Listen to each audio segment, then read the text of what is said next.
Good morning. Welcome to Capital City Unity. Marty Keller here, principal speaker, and I'm joined today by Gail Moore as our platform support assistant, whatever. And as always, we start by song, because song is how we express our exuberance and joy at being with each other. And I want to thank Emin Tobias for being our sound guy again today. And Emin will start us off with "This Is the Day." We'll sing it through twice.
Good morning. This is the day that the Lord has made. Excuse me. Let us rejoice and be glad in it. Good morning and welcome. It's great to be here together and to greet each other on Zoom. I am Gail Moore, one of the congregants who occasionally serves as platform assistant. It's my pleasure to be with you on this refreshingly cozy Zoom autumn morning and do our Sunday service with Marty. If you're joining us for the first time, we bless and welcome you. We know who you are. You are a child of God. So please settle in and make yourself at home. If you'd like to know more about us, check our website, capitalcityunity.org, where you'll find a link to our YouTube past meditations and lessons, or email us at capitalcityunity@gmail.com to send a prayer request or be placed on our mailing list. Prayer is one of the most important things that we can do for ourselves or for others. We believe and we affirm, wherever two or more are gathered in my name, there I am. There I am. God is with us, in the midst of us, through the power of the I am. Here's the flow of today's service. We'll have the reading of the daily word. Today it's on prosperity. Blessing of the names and people and pets in the prayer box. Our affirmations, announcements, meditation hymn, that today is hymn number 74, In the Silence. The meditation, we'll hear Marty's message. And then we have hymn number 241, The Greatest Thing. Our prosperity offering, closing prayer, or the closing song, and then closing prayer. If you'd like a copy of the Wings of Song hymnal, send us an email and we will send you a copy. Today's daily word is prosperity. Prosperity fills my life. Current flowing through my home's wiring provides light, but first I must flip the switch to turn it on. Divine substance, the building block of creation, is the source from which my prosperity grows. But first, I must claim it in consciousness to live a prosperous life. The divine idea of prosperity is unlimited, more than sufficient to meet every need. I know true prosperity when I live from this truth. Giving freely and generously keeps prosperity at the forefront of my consciousness. I know the more I give, the more of myself I place into circulation, the more I will experience. As I give of myself, I increase the flow of prosperity in my life and in the world. And he said to them, pay attention to what you hear. The measure you give will be the measure you get, and still more will be given you. That's Mark, the 4th chapter, 24th verse. And now to those affirmations that we say together and know at the core of our being. There is only one presence, one power, one love in my life. God the good, omnipotent. Please affirm together. There is only one presence, one power, one love in my life. God the good, omnipotent. And it's with these words and this consciousness that we bless the names of the people and pets in the prayer box, knowing as we speak our affirmations and pray today, we hold them in that powerful light of love and peace. We bless those experiencing challenges of any kind. And as we align ourselves with God, as we center ourselves in God, we know that with God, all things are possible. So let my words be your words as I say our affirmation for them. And I invite you to whisper the names of those you would like to bless as I say for all of them. There is only one presence, one power, one love active in your life. God the good, omnipotent. And there is only one presence, one power, one love active in this ministry. God the good, omnipotent. Please affirm together. There is only one presence, one power, one love active in this ministry. God the good, omnipotent. There is only one presence, one power, one love active in the world today. God the good, omnipotent. Together. There is only one presence, one power, one love active in the world today. God the good, omnipotent. And we pray, O loving presence, comfort and heal those who have been touched by disease or disharmony, wherever they are. Immerse them in love and lead us all through any dark times into the light. Now Marty has a few announcements. Yes, I do. Thank you, Gail. So again, we appreciate the flexibility of this marvelous congregation in supporting Gordon as he goes through recovery, and as we are on Zoom because Gordon is not able to show up yet, but we are praying. This is not just lady luck, this is prayer for Gordon to come back. So we're going to stay on Zoom through the end of November, which is the next 2 Sundays. Next Sunday, we'll be doing a reflection on Thanksgiving and gratitude. And the Sunday after that's the first Sunday of Advent already. So we'll prepare, and then hopefully we'll be back in our space to celebrate the Christmas season with one another in person. And speaking of changes, the normal time for our cocktails and mocktails lesson of art and consciousness is going to be moved this month only to Tuesday, November 11th, November 30th. The last day of November will be cocktails and mocktails on Zoom, 6:00 p.m. as always, but instead of Thursday, it's going to be Tuesday, November 30th. Please make a note. And of course, the information on how to join that wonderful meditative time together will be in the weekly e-blast. And if you're not getting the weekly e-blast, please send us a note at capcityunity@gmail.com, and get on the list, because it's the easiest way for us to keep everybody notified when we have to make changes to our schedule. So I want to thank you all for signing up. And even more, I want to thank us all for reading the e-blast. It's very helpful. And finally, again, I'd like to issue the invitation I do every week to join us on our prayer circle Thursday morning, 9 o'clock on the Uber conference line. It's our opportunity for a midweek prayer break with one another.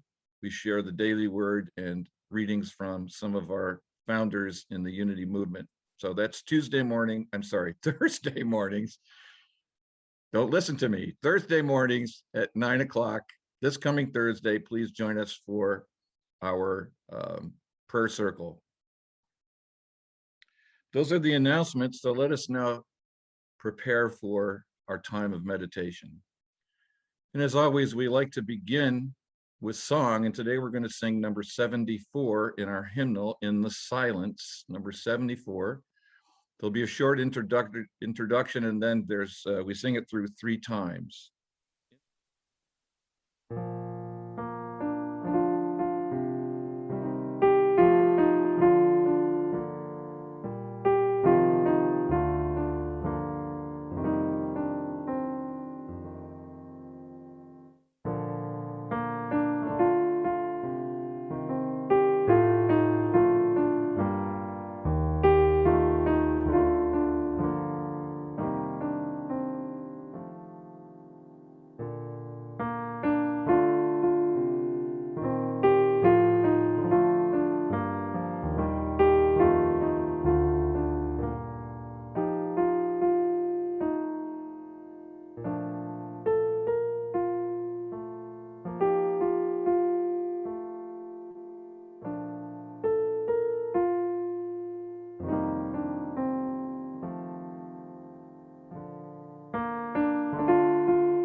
In preparation for our meditation time this morning, and in keeping with our meditation song, In the Silence, I'd like to share some thoughts from a book I'm reading on universal principles of meditation entitled Inviting Silence by Gunilla Norris.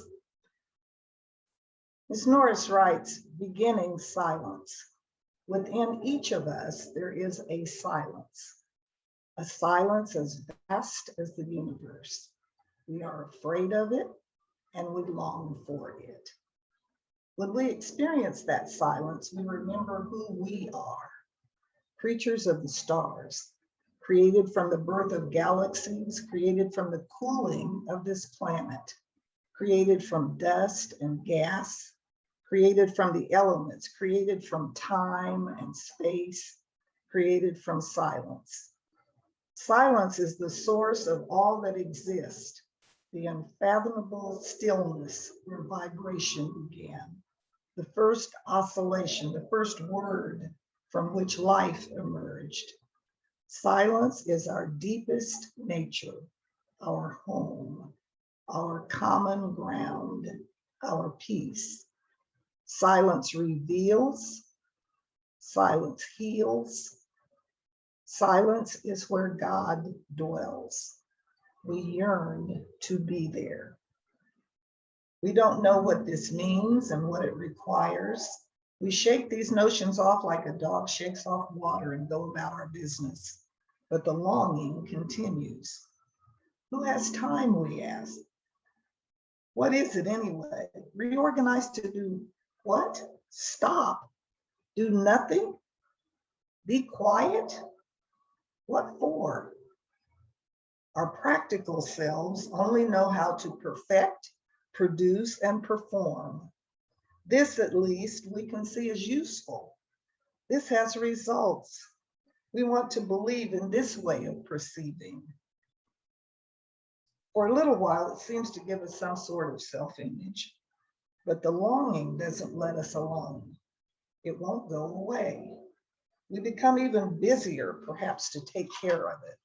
We numb ourselves with distractions, things to do, consume, and maintain, things to collect, experience, and entertain. We can always think of more miles to run. Still, the little yearning continues. Could we sense that this longing is not lack or something worse, some kind of fundamental fault in us? Could we receive it as an invitation instead, a calling, a small voice inviting us home, back to our truer self? This shift in thought can move mountains. It can let us begin to begin. How can something so seemingly basic and simple, inviting silence, be the means for us to touch our center? No one can tell us. We must simply do it, not just once, but over and over again. Though we sit together, we must each sit alone. It is also how we live life, alone, together, together, alone. So this morning, I've been reading to the group something carefully chosen from a book. Ms. Norris writes, one might ask, why read or speak at all if the point is to be together in silence? An answer might be that words can both grow out of silence and bring us to it. We can be inspired to go deeper. The discursive conceptual mind is always at work. By giving it something to work with, we allow our non-conceptual mind, the being part of us, to sink deeper into the well of silence and breathe the mystery of what always is and can never be named. As we sang earlier, in the silence, there is a sacred place, a secret meeting place. Love is there, peace is there, truth is there, God is there. So now I invite you to sit comfortably in your seat, feet flat on the floor. Take a deep, slow breath, inhaling peace and calm. As the text from our daily word on November 3rd reminded us, I consciously connect with indwelling spirit as I breathe. Each mindful breath I take helps me feel closer to God. Through my breath, I welcome the sensation that is life expressing through me. As I slowly and deeply inhale and fill my lungs with air, I become aware of my heart center. This awareness lets me know I am not alone. I could never be alone. God is always with me and within me. Exhaling, I release any tension I have been carrying. And as I do, I feel my mind and body become lighter and more free. Just relax, take another deep, deliberate breath. Continue focusing on the breath as we sit in this precious meditation space, refreshing our individual experience of being truly in the silence.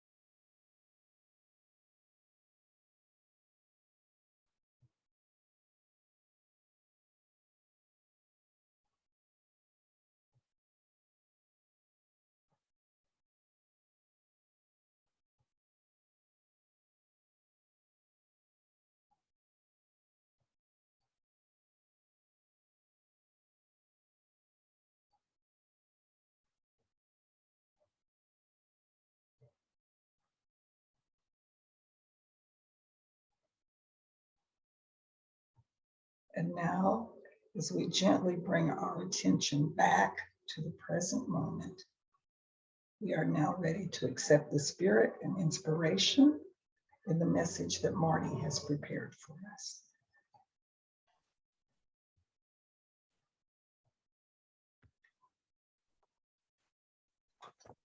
Thank you, Gail.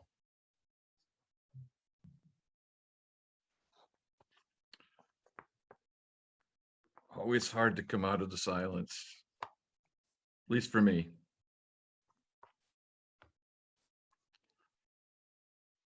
So my message today is entitled Love, Serve, and Remember. Love, serve, and remember. And it's based on the fact that last Thursday we celebrated Veterans Day. A few of us remember that this solemn observation to honor those who have undertaken military service originated as something called Armistice Day.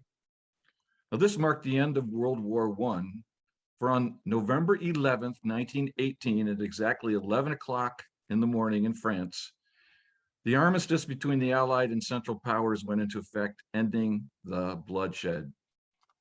And 1 year later, President Woodrow Wilson proclaimed November 11th to be Armistice Day. Now, the president wrote that the day was to call forth, quote, reflections filled with solemn pride in the heroism of those who died in the country's service, and with gratitude for the victory, both because of the thing from which it has freed us and because of the opportunity it has given America to show her sympathy with peace and justice in the councils of the nations. Now, World War I was such a shocking and violent affair that people at the time called it the war to end all wars. Given the century of relative peace that had preceded it, it was difficult for most to internalize the horror and devastation that the world had just experienced. And so they fervently hoped that the horror and devastation would be sufficient to deter future generations from ever launching such a war again. Well, we all know how quickly such hopes were dashed. And so after the next war, even more destructive and terrible than the first, President Eisenhower and the United States Congress renamed Armistice Day Veterans Day. In his proclamation, President Eisenhower wrote, "Let us solemnly remember the sacrifices of all those who fought so valiantly on the seas, in the air, and on foreign shores to preserve our heritage of freedom. And let us reconsecrate ourselves to the task of promoting and enduring peace so that their efforts shall not have been in vain." Now, military service has always been a big deal in our country. There are currently some 22 million men and women alive who have done service in our armed forces during the course of their lifetimes. There are also roughly 2 million currently on active duty. Now, this means that 10% of adult Americans have served or are now serving in our naval and military operations. Now, this estimate of 10% of us, as best I could discover, also holds true over the course of our entire history as an independent nation, going all the way back to the American Revolution. Well, there can be no question that military service, regardless of the country where one serves, is highly dangerous, for each member of the armed forces could die in battle.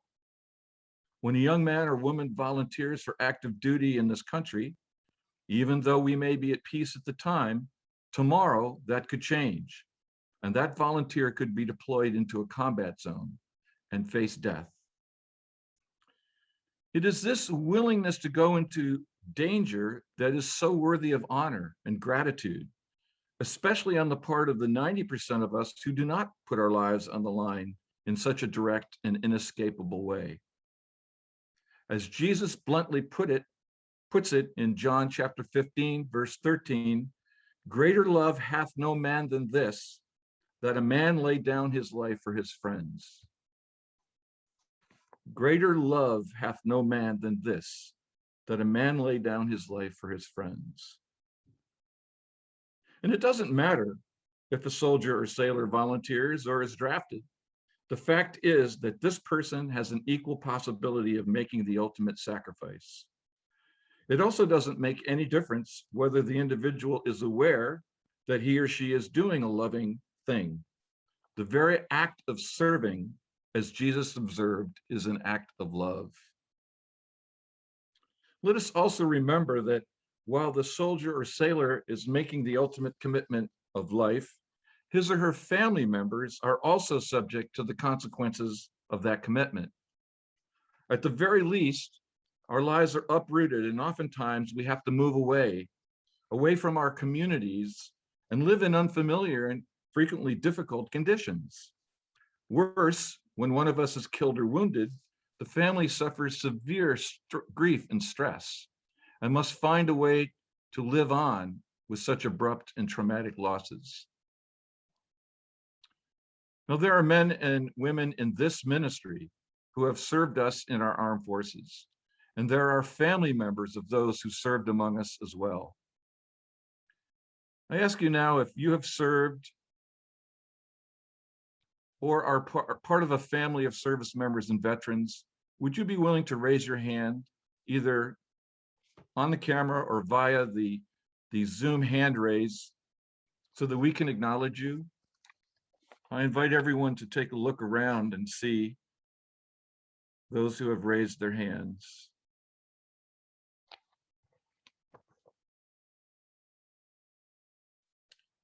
We are grateful. I'm speaking on behalf of all of us. I'll take that risk. We are grateful to you for your willingness to serve us and to make or suffer the ultimate sacrifice. So let's take a moment to return to the silence that Gail established for us and call to mind the faces of those we know who are veterans, the men and women who served us with such quiet and determined commitment, who demonstrated acts of great and abiding love. Whether they're our family members, colleagues, people we've worked with, people we know, let's take a moment to call them to mind and give gratitude in the silence.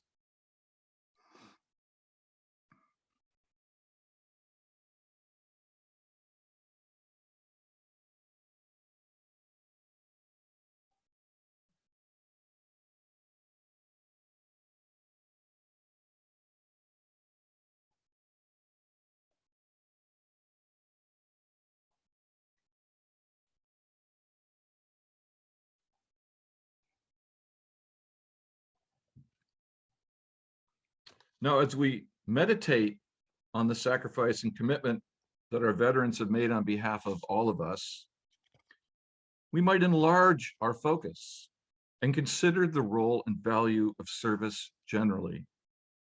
All of us are, in some way, servants. We all in countless ways give of our time, talent, and treasure. Rare is the individual who does not spend some time in service to those in his or her family or community. In fact, I would say it's impossible to avoid being a contributor to our world. Now, this is partly because we are all, you and I, inextricably a part of a great social network that starts with our immediate family and quickly fans outward to encompass the entire globe.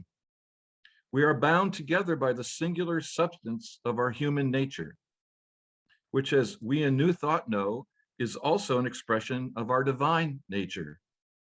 So whatever I do impacts others, whether I know it or not. When I am stingy, I take or withhold from everyone. When I am generous, I give or share with everyone. When I am loving, my love embraces everyone. When I am angry or spiteful, my meanness hurts everyone. This is just the law of social connection. Regardless of what we think or feel, we are all expressions of our single humanity. It is worth remembering that this is made possible by the fact that there is only one presence, only one power, only one love vibrating through all reality, God the good, omnipotent. Our humanity, our common humanity, is a unique expression of the one presence. And each of us is equally a unique expression of the one presence. Thus, in our common human nature, we cannot not impact each other with everything we think, say, and do. And we cannot not impact each other with everything we refuse to think, say, or do. But how often as we go through our days do we realize this consciously? Perhaps we are most sensitive to the impact we have on others in our families, since here we know each other the best, and so have become accustomed to recognizing how we affect each other. It's very easy in our families to receive direct pushback when we do something hurtful. But even in this familiar and intimate setting, we probably overlook how we serve one another in all the ways we think and behave. The distinction is, as always, found in our consciousness. Now, at this stage of the evolution of humanity, we are, most of us, rarely aware of our own bodies, thoughts, and feelings. Much less are we aware of the thoughts, bodies, and feelings of others. In our spiritual practice in New Thought, we struggle to be mindful of our ever-present experience. What am I thinking? How am I feeling? What intuitive insights are flashing into consciousness? How am I choosing to be? Well, the next evolutionary expansion of consciousness will be coming into awareness of how we are with each other, awakening to what our Unity co-founder Charles Fillmore called the race consciousness. That is, humanity's consciousness of itself as a single living entity. Now, when this occurs, our identity moves from I am this particular human named so-and-so to I am human being, or I am humanity. In other words, we become conscious in our daily experience of the truth that Jesus proclaimed when he said, I and the Father are one. We become conscious of we and not merely I. Now, metaphysically, the Father that Jesus is proclaiming in this statement is the universal creative law, the all-encompassing, omnipresent activity of creation. I and the Father are one. The Metaphysical Bible Dictionary tells us God as Father is the great cause, the cause of all life, all being. There is only one source from which all living ideas and all living objects proceed. We call this source the Father. God is the Father of all that is. He is the cause. And as cause, God is the seed idea of life present in each unmanifest and manifest creation. As source, he continually sustains and supplies each expression of himself with all that is necessary for its development. God as Father, the Metaphysical Bible Dictionary continues, is the cause and source of the mind and life that is being expressed everywhere, whether this is known to the senses or unknown to them. As cause, God is the seed idea of life present in every unmanifest or manifest creation. And since you and I are manifest creations, present in each of us and in all of us is God as the seed idea of life. From the perspective of the divine, all of creation, all of the manifestations, all of the expressions of the divine are always and totally within divine awareness. In other words, there is nothing of itself that the divine is, of which the divine is unaware. Now consider the implications of this. That for us as individualized expressions of the divine, there is also potentially nothing of our experience of which we ourselves will remain unaware. This is the trajectory of the evolution of consciousness. This is what we true students, along with every other person committing to knowing the truth of his or her own being, are contributing to the unfoldment of universal self-awareness. Now, in the 15th chapter of John, Jesus explains this dynamic. He explains how this works to his disciples. He says, I am the true vine, and my Father is the husbandman. I am the vine, you are the branches. He that abides in me, and I in him, the same bears much fruit. For apart from me, you can do nothing. If a man abides not in me, he is cast forth as a branch and is withered. And they gather them and cast them into the fire, and they are burned. If you abide in me, and my words abide in you, ask whatsoever you will, and it shall be done unto you. Herein is my Father glorified, that you bear much fruit. Listen to what he's saying. Herein is my Father glorified, that you bear much fruit. We saw a minute ago in the Metaphysical Bible Dictionary that God is the seed, and as we bear the fruit, we are the manifestation of the seed. So Jesus says, and so shall you be my disciples. Even as the Father has loved me, I also have loved you. Abide in my love. If you keep my commandments, that is, if you practice what I teach you, you shall abide in my love, even as I have kept my Father's commandments and abide in his love. These things have I spoken unto you, that my joy may be in you, and that your joy may be made full. This is my commandment, that you love one another, even as I have loved you. Now, right here in this chapter of John, we find the engine of true service, that we love one another in the same way that the divine loves us. When we open ourselves to be the conduit of that love, we begin to become aware of how all that we do has an impact on not just the people in our individual lives, but on the world as a whole. This occurs because we are all branches of the same vine. We are all connected to each other as branches of the one vine. Now, there's a beautiful hymn that asks this question of us: why have we come to earth? Why have we taken birth? And it answers to love, serve, and remember.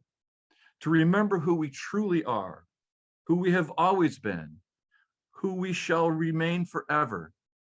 We are chips off the divine block, fractals of God circulating in the kaleidoscope of the cosmos, endlessly engaged in the ongoing play of creation. I'd like to take a moment to listen to this beautiful song, To Love, Serve, and Remember, sung by someone that used to come to Christ Unity a lot, Kathy Zavada. And just take a moment and let the music draw you deeply into who you really are.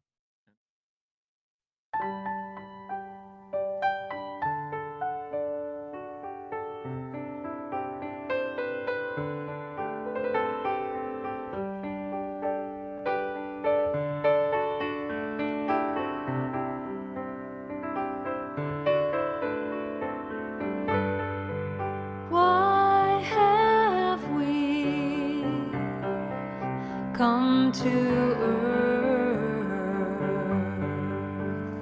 Do you remember?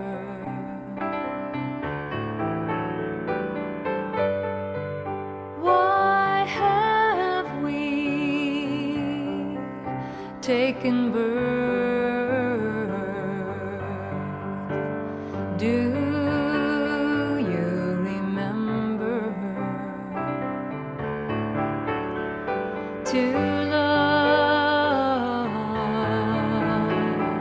serve, and remember. To love, serve, and remember. Why have we come to earth? Do you remember?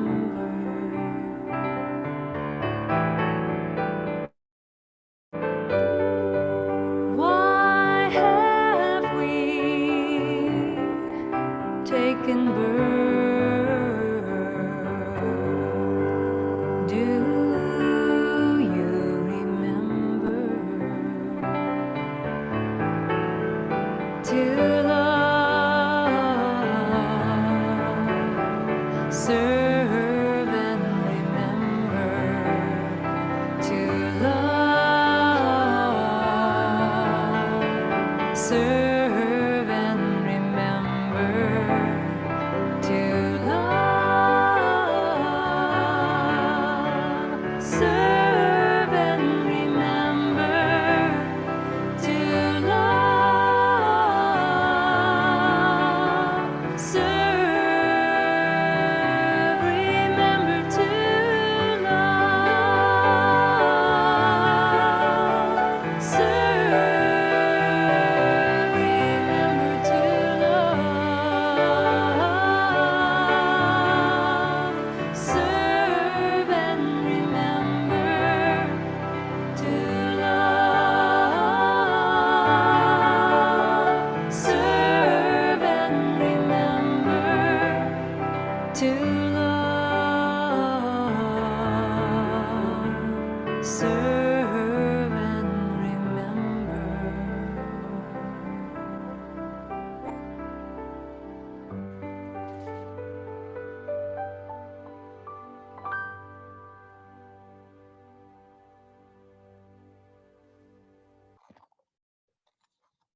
Why are we here? Why have we taken birth? Shall we become the evolution of consciousness? When we awaken to our divine nature, we become aware of our kinship with all humanity, with all the earth, with the stars and the galaxies flung across the millions of light years of the universe. When we allow the Christ within to lift us to his consciousness, we wake up to the glory that is the joy and ecstasy of creating every moment anew. As another song we sing from time to time says, no more struggle, no more strife. In my faith, I see the light. I am free in the spirit. I'm only here as God. So I believe the greatest honor we can give to our brothers and sisters who have served us in our nation's military is to consciously build upon their loving gift and sacrifice.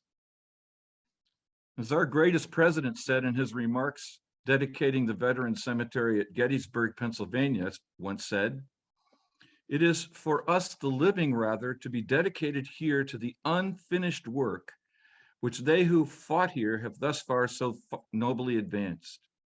It is rather for us to be here dedicated to the great task remaining before us, that from each of these honored dead we take increased devotion to that cause for which they gave the last full measure of devotion, that we here highly resolve that these dead shall not have died in vain. So as they have served us, let us also serve each other, not by taking up the implements of war, necessary though that sometimes is, but by letting go and letting God become the source and activity of our lives. Of ourselves as isolated, disconnected individuals, we are nothing. But as fully alive expressions of the living God, we are everything. And as we let the God of us become our experience, we become servants to all living beings. We consciously share joyfully with one another our time, our talent, our treasure, asking nothing in return as we give, because as we give, we receive. So all we need is to be committed to the greatest thing possible, to know, serve, and remember God, remember the God that is alive within and each of us. And so I'd like to celebrate this truth and close our time together by singing that great hymn, The Greatest Thing, on number 241. The greatest thing in all my life is knowing, serving, and loving the God within.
Thank you, Marty. I'm so glad I came today. Terrific. Now we have the opportunity to share our prosperity with this ministry. We are a prosperous congregation. We affirm that we always have everything we need to continue our work here. I invite us to take our offerings in our hands and give thanks for our spiritual and financial prosperity. The instructions for how to contribute are in the weekly e-blast. So let us affirm together, divine love through me blesses and multiplies all that I have, all that I give, and all that I receive. God is the source, I am the channel. So it is. Amen. Thank you, Gail. Thank you, Sharon, for recording our music. Thank you, Emin, for being our jockey today. Thank you, Gordon, for being the backup. And now is our time to bring our time together to an end. And we're going to start that by singing our song, Love is the Only Power, Love is the Only Way.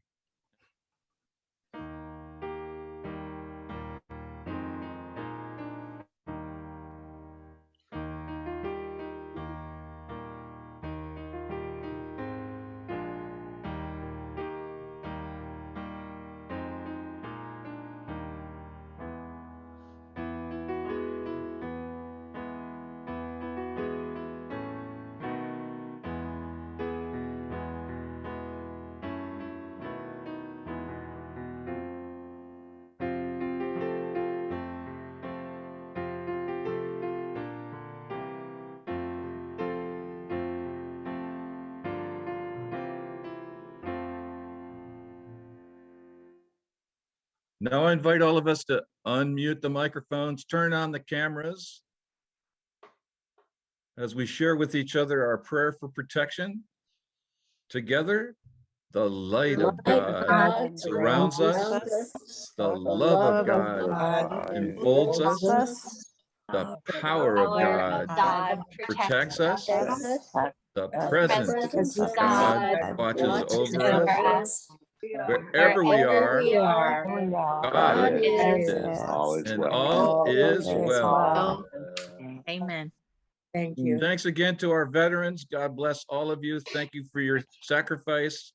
To the family members of veterans, thank you, thank you, thank you.